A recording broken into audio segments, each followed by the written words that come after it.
Gachibowli red stone హోటల్లో nursing student మృతి కలకలం రేపింది. హోటల్ గదిలో శృతి ఉరివేసుకుని ఆత్మహత్య చేసుకుంది. అయితే ఆమెను అత్యాచారం చేసి హత్య చేశారని బంధువులు ఆరోపిస్తున్నారు.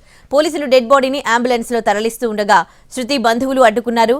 డెడ్ బాడీతో హోటల్ ముందు ఆందోళనకు దిగారు. ఇద్దరు నిందితులను పోలీసులు అదుపులోకి తీసుకున్నారు.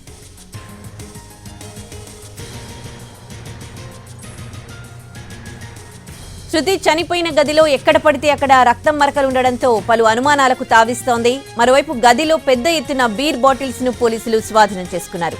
గదిలో ముగ్గురున్నట్టు గుర్తించారు. వస్తువులు కూడా చిందరవందరగా ఉండడంతో వారి మధ్య గొడవ జరిగిందని అనుమానిస్తున్నారు. మరోవైపు తమ కూతురిపై అత్యాచారం చేసి ఉరివేసి చంపేశారని తల్లిదండ్రులు ఆరోపిస్తున్నారు. చంపేసి ఆత్మహత్యగా చిత్రీకరించే ప్రయత్నం చేస్తున్నారని ఆరోపించారు. హోటల్ రూంలో తాడుకు వేలాడుతూ శృతి కనిపించింది. పోలీసులు మాత్రం అనుమానాస్పద కేసుగా నమోదు చేసుకుని దర్యాప్తు చేస్తున్నారు. ముగ్గురిని అదుపులోకి తీసుకుని విచారిస్తున్నారు.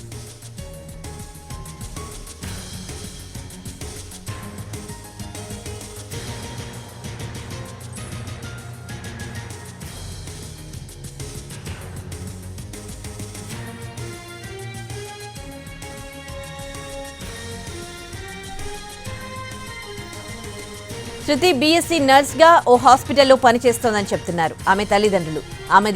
తమది జడ్చర్ల అని, పిల్లల కోసమే తాము గచ్చిబౌలి వచ్చామంటున్నారు.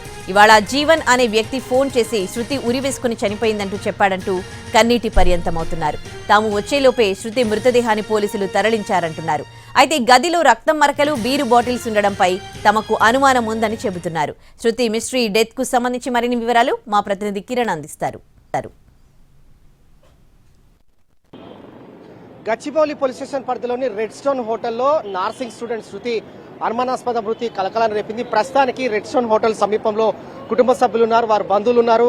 శృతి నర్సింగ్ స్టూడెంట్ ఆత్మహత్య కాదు, ఇది అత్యాచారం చేసి హత్య చేశారని కుటుంబ సభ్యులు ఆరోపిస్తున్నారు. వారందరూ కూడా కంటతడి పెడతా ఉన్నారు. అయితే ఈ నెల 14వ తారీఖున నలుగురు ఫ్రెండ్స్ కలిసి రెడ్ స్టోన్ హోటల్కి సంబంధించి 505 2 రూమ్లు తీసుకున్నారు. అయితే ఈరోజు ఉదయం తెల్లవారుజామున శృతి ఫ్యాన్ కు ఉరేసుకొని చనిపోయిందని ఇన్ఫర్మేషన్ అందింది పోలీసులకు. కానీ కుటుంబ సభ్యులు మాత్రం ఇది హత్య, అలాగే అత్యాచారం చేసి చంపారని అంటారు. అయితే ప్రస్తుతానికి మనతో మాట్లాడేందుకు శృతికి సంబంధించిన వారి కుటుంబ సభ్యులు ఉన్నారు, వారితో మాట్లాడదాం. అసలు ఏం జరిగిందండి? పోలీసులు మీకు ఏమి ఇన్ఫర్మేషన్ ఇచ్చారు? మాకు ఫస్ట్ గా పోలీస్ స్టేషన్ ఎవరు ఇన్ఫర్మేషన్ చేయలేదు. స్టార్టింగ్ లో మాకు 3:30కు ఉదయం మార్నింగ్ జీవన్ అనే అబ్బాయి మాకు ఫోన్ చేసి ఎర్లీ మార్నింగ్ చేసిన తర్వాత మేము ఇక్కడ వచ్చినాము. వచ్చిన తర్వాత వాళ్ళు ఆల్రెడీ అంబులెన్స్ లో డెడ్ బాడీని ఎక్కించుకొని వెళ్తున్నారు. జీవన్ అనే అబ్బాయి అంటున్నాడు డెడ్ బాడీని ఉస్మానియా తీసుకెళ్తారంట, మీరు రావాలి అని అన్నాడు. అంటే మాకు ఇన్ఫర్మేషన్ లేకుండా డెడ్ బాడీని ఏ విధంగా రూమ్ నుంచి షిఫ్ట్ చేసిందని మేము ఒక క్వశ్చన్ వేసినాము. అంత లోపలనే అంబులెన్స్ వచ్చేసింది. అంబులెన్స్ వచ్చి ఇక్కడ ఆపేసినాం మేము. అంటే అదే మరి స్టార్టింగ్ ఇన్వెస్టిగేషన్ చేసేటప్పుడు వాళ్ళ కంపల్సరీ వాళ్ళ పేరెంట్స్కి ఇన్ఫార్మ్ చేయలే కదా. ఇప్పుడు వాళ్ళకి ఇన్ఫార్మ్ చేసిన తర్వాత ఆ బాడీని డౌన్ చేయడమా ఏదని మీరు డిసైడ్ కావాలి. మాకేది తెలియకుండానే అంబులెన్స్ ఎక్కించుకొని తీసుకొని వచ్చింది కాబట్టి మేము ఆబ్జెక్షన్ చేసి మాకు న్యాయం జరగాలని చెప్పేసి వాళ్ళ అమ్మాయి తరఫు నుంచి కోరుకుంటున్నాం. పాపకి నైట్ ఫోన్ చేసిన, అదే మేము వచ్చినాము చూసి వెళ్దాము రమ్మ మరి అన్ని ఫోన్ చేస్తే ఫోన్ లిఫ్ట్ చేయలేదు.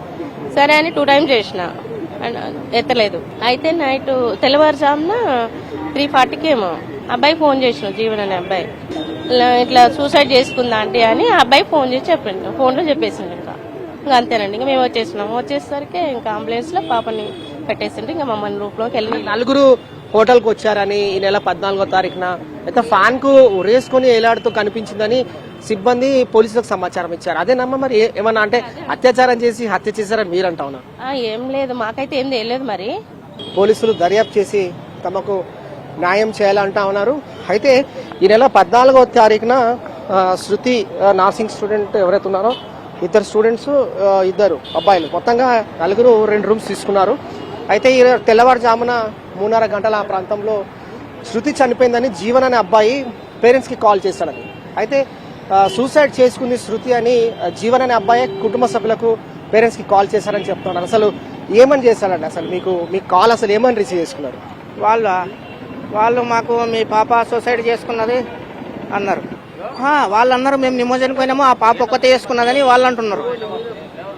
అన్నాక ఏమైంది, మాకు 3 గంటలకు చేస్తే వచ్చేసినాము. 5 గంటలకు వచ్చిన తర్వాత మేము ఇక్కడికి వచ్చినాము. చూస్తే ఆ పాపని ఆ రూమ్లోకి వెళ్ళి దింపేసిండ్రు, ఆ ప్యాన్కు ఇడిచేసిండ్రు. అంబులెన్స్ లో అనేటండ్రు. మేము ఇక్కడికి వచ్చి చూస్తే పోలీసు వాళ్ళు రండి అని సంతకం చేయండి అన్నారు. అంటే మేము చేయము అని చెప్పినాం. అనుమానాలు ఉన్నాయి, వాళ్ళు ముగ్గురు అంట కదా, మళ్ళీ ఆ ముగ్గురు మళ్ళీ ఎక్కడ పోయినరు ఏం కథ అనేది బయటకు పోయినామంటున్నారు వాళ్ళు. వాళ్ళు హోటల్ వాళ్ళు చంపినరా లేక వీళ్ళు ముగ్గురు చంపినరా ఎవరు అనేది మాకు కావాలి. సో రెడ్ స్టోన్ హోటల్ కి సంబంధించి 5వ అంతస్తులో 505 రూమ్ లో మద్యం సీసాలు ఉన్నాయి, అలాగే కొన్ని అనుమానాస్పద వస్తువులు కూడా. అయితే ప్రస్తుతం క్లూస్ టీమ్ అంతా కూడా వాటన్నిటి కలెక్ట్ చేస్తూ ఉంది. అయితే శృతి అనే నర్సింగ్ స్టూడెంట్ హత్య అంటే ఆమె అనుమానాస్పద మృతిగా ప్రస్తుతం అయితే ఆమె సూసైడ్ చేసుకుందని పోలీసుల వర్షన్. కానీ కుటుంబ సభ్యులు మాత్రం తమ కూతుర్ని ఎవరు హత్య చేశారు, ఎవరు ఏ విధంగా చేశారనే ప్రస్తుతం మాకు తెలియదు. కాబట్టి పోలీసులు దర్యాప్తు చేసి తమకు న్యాయం చేయాలని వీరంతా కూడా ఆవేదన వ్యక్తం చేస్తా ఉన్నారు. రెడ్ స్టోన్ హోటల్ సంబంధించి సమీపంలో వారు ప్రస్తుతం అయితే ఆందోళన దిగారు. అయితే కొద్ది నిమిషాల క్రితమే డెడ్ బాడీని రికవర్ చేసిన తర్వాత పోస్ట్మార్టం నిమిత్తం ఉస్మానియా మార్చురీకి తరలించారు. పోలీసులు ఘటనా స్థలం నుంచి వివిధ ఆధారాలు సేకరించి ఘటనా స్థలం నుంచి కూడా ప్రస్తుతం వెళ్తున్న సిచ్యువేషన్ కూడా ఉంది. అయితే కుటుంబ సభ్యులు కూడా వైపు ఆందోళన చేపట్టారు. ఎందుకంటే తమ కూతురు ఏ విధంగా చనిపోయింది అనేది మాత్రం మాకు కొన్ని అనుమానాలు ఉన్నాయి కాబట్టి ఆ అనుమానాలను నివృత్తి చేయాలి, పోలీసులు తమకు న్యాయం చేయాలని వారంతా కూడా ఆందోళన చేస్తున్న సిచ్యువేషన్ ఉంది. ఇది లేటెస్ట్ అప్డేట్. స్టూడియో.